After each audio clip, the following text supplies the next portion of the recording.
Well, it happens this year, this time of year every year, right? The FHFA slash Fannie Mae slash Freddie Mac come out with conforming loan limits for the following year.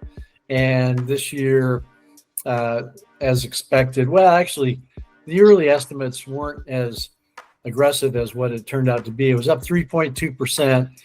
And do conforming loan limits matter to you when you're hedging a pipeline? Does it matter to investors? Does it matter to existing mortgage holders? Does it matter to pricing in general? What are your thoughts on that? Yeah, well, a couple things. Every year for the last 3 or 4 years, we've seen investors and lenders hop on the early limits, right? We have, like you said, around Thanksgiving every year, we have the official announcement.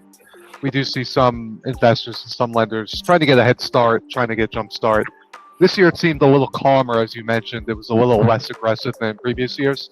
But one of the key factors with these loans is if you are not selling these these loans that are fit into these new loan limits to an investor, they cannot be sold to the agency until the new year.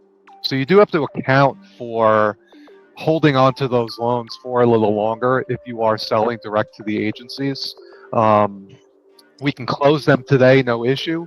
But again, if you're going to sell them to the agencies and want to take advantage of conforming pricing, it's one major factor that you have to take into account, that you may be holding that loan a little longer than you previously thought. We found most of the aggregators have rolled out the loan limits effective immediately as soon as they were announced. So there's no real issues with selling those, because you're not holding on to them longer. But it definitely affects the hedge if you're going to have to hold on to those for another full month than prior to expected.